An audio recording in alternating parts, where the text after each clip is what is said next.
She didn't want me to use her name, and she asked me to tell this story for her story. Because after everything this guy did, after 3 straight months of fear, silence, and not knowing where the next threat would come from, she still doesn't feel safe. And I don't blame her, honestly, because I wouldn't either. See, this happened in a small college town. She asked me not to name the school, not to give her name or anyone else's. And have you ever lived in one of those tight-knit college communities where everyone sort of knows everyone and is in everyone's business, especially in your senior year, then you'll understand how fast things can spread. But what happened to her wasn't gossip. It was targeted, calculated, quiet, and quite frankly, terrifying.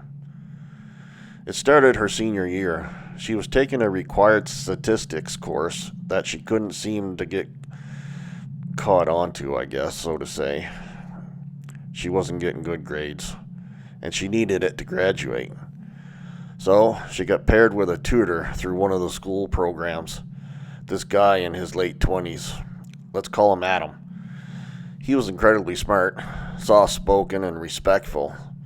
She said at the time there was nothing creepy about him at all. He was a little intense, but that's just the way some people are, I guess. He'd met her at the campus library twice a week. They'd go over formulas, exam prep, all that kind of stuff. He never flirted with her. He never crossed the line at all. He just asked how things were, how her day was going, stuff like that. Friendly, professional he was. But she started to notice things. Like every time she'd mention her boyfriend, Adam would get a little quiet, almost jealous-like. Like the energy shifted with him. She brushed it off, though. Maybe he was just shy, or maybe he had a secret crush. Maybe just awkward around girls. Who knew? Weeks had passed. She'd passed her midterm. She thanked Adam, told him how much it meant to her and that she really appreciated it. He smiled, and he said something like, "I just like helping people who appreciate it." And that line stuck with her. It was a while after that. Her boyfriend started noticing things of his being messed with.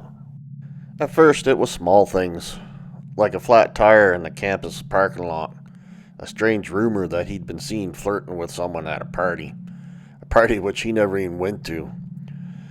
Then there was a warning from his manager. Someone had emailed his workplace saying he was caught cheating on a final and might be expelled.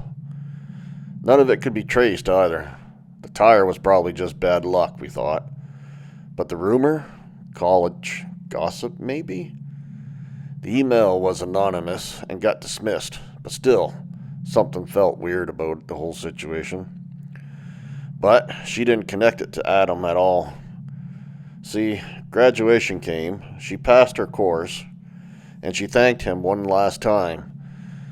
And he replied with a long message, saying how proud he was of her, how he'd missed their sessions, and it ended with, "I hope this isn't a goodbye."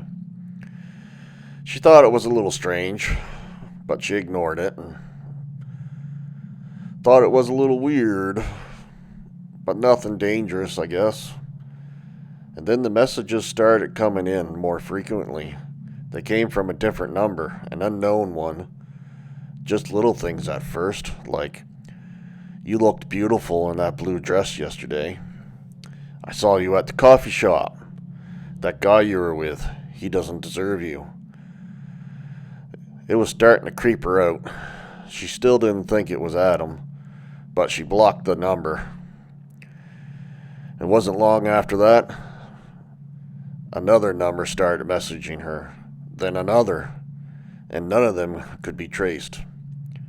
That was when she started feeling really scared, she said. Her best friend got a flat tire that same day she did. Her younger brother got a DM on Instagram from an empty account saying, "Tell your sister to stop playing hard to get." One night, her mom got a text from a number she didn't recognize. "She's not safe without me," it said. They called the police.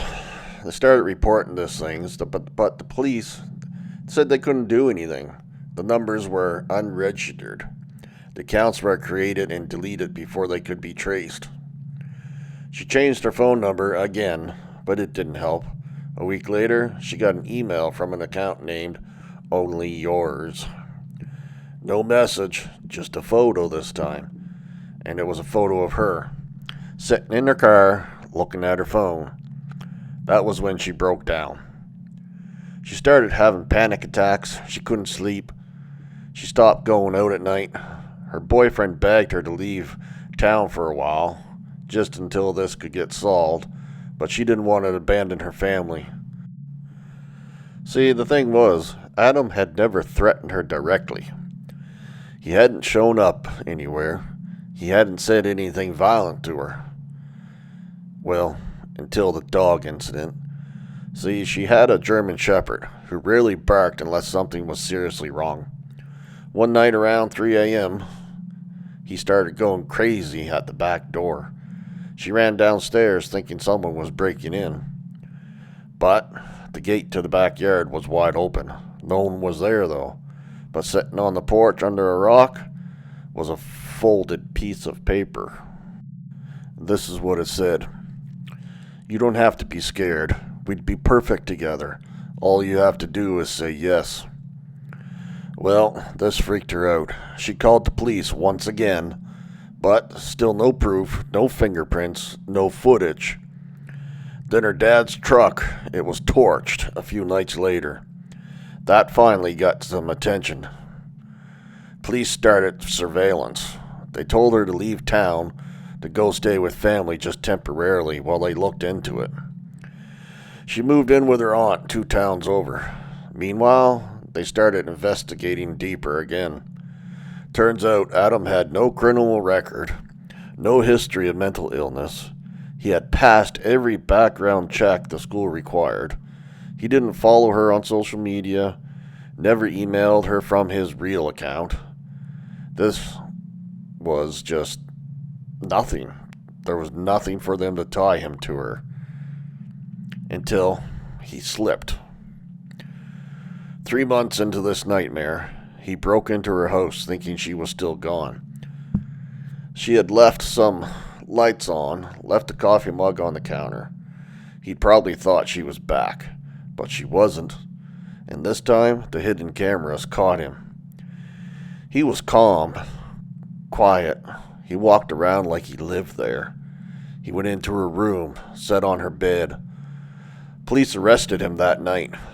Inside his apartment, they found a burner phone with hundreds of deleted texts and photos, a notebook with her schedule written out for every day of that year, a list of her family members' addresses, work hours, and license plate numbers, a printed out photo of her in the blue dress. He didn't even resist, didn't say a word. He was charged with stalking, arson, breaking and entering, harassment. She didn't even attend the trial. Her family begged her not to, and she didn't go. She hasn't spoken about it since either, but she told me this. He never screamed, he never shouted, never raised a hand, but she said she's never been more afraid of anyone in her entire life. He never touched me, but he didn't have to, she said. He controlled everything just by watching, just by waiting. And when I said no, that's when he tried to burn it all down. She left that town for good. And even though he's behind bars now, she still checks every car parked outside her window or in the parking lot when she walks by. And every night, she has trouble sleeping. She still remembers the terror that he put her through. Thanks for watching.